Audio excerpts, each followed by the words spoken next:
¿Qué fue lo que pasó en realidad? Que pasó bastante antes de que se iniciara el juicio. Lo que ocurrió es que casi la mitad de los partidos y de los legisladores, que normalmente eran la base aliada del PT y del gobierno Dilma y Lula durante 2 veces, se dieron vuelta.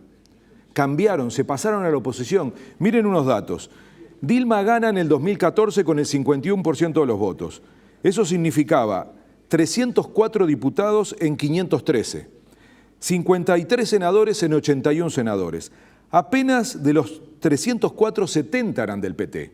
Apenas de los 53 senadores, 20 eran del PT. O sea, la dependencia del PT, de su base aliada, siempre fue clave. Repito, en los 2 gobiernos de Lula y en el gobierno de Dilma. ¿Qué significa esto? Que si se le va una parte de esa base aliada, cambia la correlación de fuerza. Y lo que pasó en Brasil fue eso, incluyendo al vicepresidente, que fue vicepresidente de Dilma en el primer periodo. Es decir, no estamos hablando de alianzas coyunturales. Fueron las alianzas de los últimos 15 años. 13 años gobernó el Partido de los Trabajadores junto a esos grupos políticos que lo acompañaron hasta ahora. Efectivamente. Entonces, se dan vuelta. Por eso se habla de golpe parlamentario. Hay que entenderlo. No es lo mismo golpe de Estado que golpe parlamentario. El mecanismo existe y los votos fueron legales. Es decir, son válidos. En ese sentido son válidos. Y acá viene la pregunta de fondo, que yo me hago como demócrata y como alguien que le interesa votar para que las cosas que uno vote sean las que ocurra. El problema es que ese cambio que tiene, y acá viene el porqué, como objetivo cambiar la política de Brasil, el programa. Eso significa que se va a cambiar el programa y se va a cambiar el gobierno. Objetivamente este es un gobierno totalmente distinto. Más allá de que el presidente haya sido vicepresidente, todos los ministros son distintos. Y lo fundamental es que cambia la política que van a ejecutar. Entonces lo que hay que cuestionarse es que va a haber una política pública y un gobierno que no fue electo por la gente. Entonces a mí me parece relativo lo del golpe si uno ubica en términos democráticos el hecho de que la sociedad brasilera va a tener un gobierno que no fue electo y una política que no fue electa. Es decir, este gobierno nuevo, que repito, es nuevo, no puso a consideración de la gente lo que va a hacer. Por lo cual viene aquí la clave de lo que hizo Dilma el último día. A ver. Cuando Dilma hace su alegato, habla de muchas cosas, pero termina diciendo, lo que tiene que haber en este país son elecciones generales. Y dice una cosa más, aunque yo me quede, lo cual habla de una dirigente consciente de que tampoco volviendo había gobernabilidad. Y recordemos cuando empezó todo esto, que Dilma también estaba muy cuestionada. Su gobierno, no Dilma persona, no Dilma por el lado de la corrupción, que hasta ahora no hay una sola denuncia contra Dilma en materia de corrupción. Lo que había es una pérdida de legitimidad política por las movilizaciones en la calle de gente que cuestionaba el gobierno y de gente que había sido el gobierno y cuestionaba las políticas públicas que había empezado a llevar el gobierno de Dilma. Entonces, ¿qué dice Dilma? Si yo me quedo, convoco elecciones generales. Y si se quedan otros, más aún. Es decir, tira una última carta que es cuestionar la legitimidad política del gobierno que luego queda, diciendo con claridad lo que la gente tiene que hacer es decidir el futuro de Brasil. Tú decías en el último programa que probablemente desde una perspectiva uruguaya, lo único que recuperaría la legitimidad en Brasil es una elección. Y uno se pregunta, ¿por qué no la hacen? ¿Por qué si la presidenta que fue electa por 54 millones de votos hace poco más de un año estaba dispuesto a eso? Y no quienes están ahora, si están tan convencidos de tener razón, de que lo que van a proponer para Brasil, como decía recién Temer, es lo mejor que le pueda pasar a Brasil, que lo pongan a consideración de la gente. Entonces, yo no me pongo a discutir tanto otras categorías, si golpe sí, si golpe no, sino el hecho de que es clarísimo que hay un gobierno con poquísima legitimidad pública. Lula va a ser una figura clave en el futuro. De hecho, Lula es el hombre más popular hoy en Brasil, junto con Marina Silva. ¿Es candidato?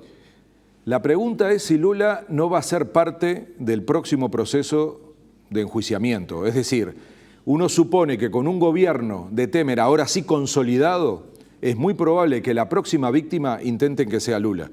Porque a nivel judicial. A nivel judicial, porque el único que les puede disputar una elección y que tiene, de hecho, los niveles de popularidad para hacerlo es Lula da Silva. Está en el entorno del 25%, lo mismo que Marina Silva. Recordemos a Marina Silva, que está un poco desaparecida, pero que era casi seguro en las elecciones pasadas la segunda. Y finalmente, por pocos votos, termina quedando Campos en ese momento.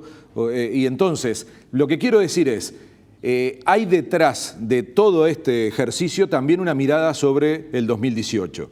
Y lo que va a ocurrir ahora es la implementación de un plan de ajuste. Repito, esto no tiene explicación si uno no observa que lo que se necesitaba en Brasil por parte de los que perdieron la elección de 2014, recuperar el control político para cambiar primero la política económica. Se viene en Brasil un ajuste fiscal muy fuerte. Se viene la reducción de las políticas sociales, de las políticas laborales.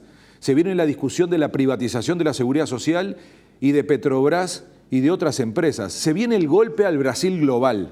Entonces, eso no va a ser gratis. Probablemente Temer sea el fusible de esto, porque va a quedar con ya tiene una popularidad bajísima, 6% de aprobación y 70% de personas que creen que debe ir a un juicio.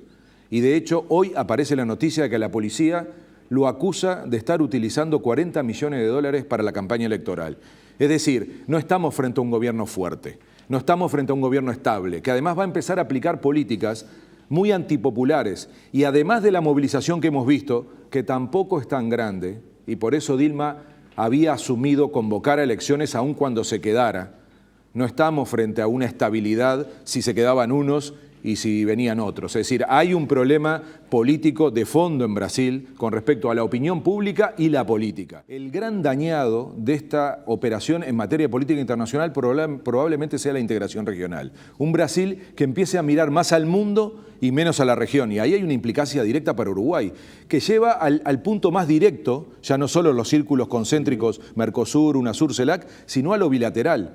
Uruguay y Brasil habían creado el Grupo de Alto Nivel, un acuerdo entre Dilma y Mujica que se mantenía entre Dilma y Tabaré Vázquez, que nos facilitaba mucho la relación entre los dos países.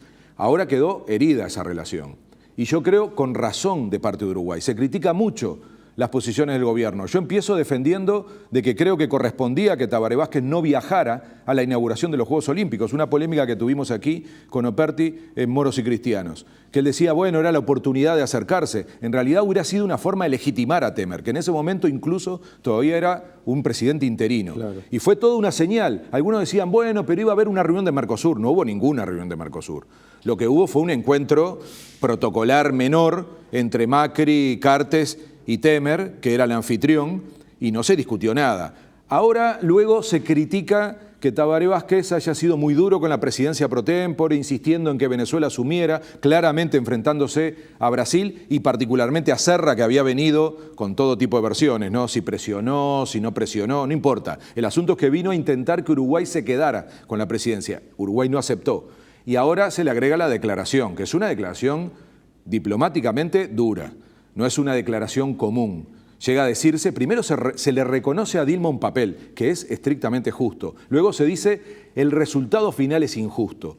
Entonces esto no cayó bien en Brasil. Claramente Serra, que es un hombre muy inteligente, Temer, que entendió, no puede poner a Uruguay en el mismo paquete que Venezuela, Ecuador y Bolivia. Entonces levanta el centro diciendo con Uruguay es distinto y anuncia una entrevista que no es una entrevista especial. Se van a encontrar en las Naciones Unidas, en el Consejo, en la Asamblea General de Naciones Unidas, como con cualquier otro presidente. Probablemente tendrá una entrevista más extendida, una bilateral, pero una reunión en serio es lo que va a hacer Temer en Argentina, que va a visitar en octubre a Macri. Visita de Estado. Visita de Estado. Eso es una reunión que demuestra, ahí está la diferencia. Más allá del relato en donde dice con Uruguay está todo bien, la diferencia está en cómo actúa de inmediato el gobierno brasilero con respecto a Uruguay. Ahora Uruguay hace bien, porque esto no se puede cambiar como un almacenero. No se trata de decir, bueno, con Brasil no nos peleamos porque es demasiado grande. La verdad que la dignidad uruguaya vale más que eso. Entonces creo que hizo bien en marcar la cancha, también hace bien en reconocer al gobierno, porque una cosa es la fuerza política, lo que el Frente Amplio hizo, que también tiene su derecho, y otra cosa es el gobierno, que representa al conjunto del país, tiene que tener una política exterior de Estado, y lo que hace es decir, hay un gobierno, lo vamos a respetar, vamos a discutir con ese gobierno, pero se manifestó con claridad sobre el proceso.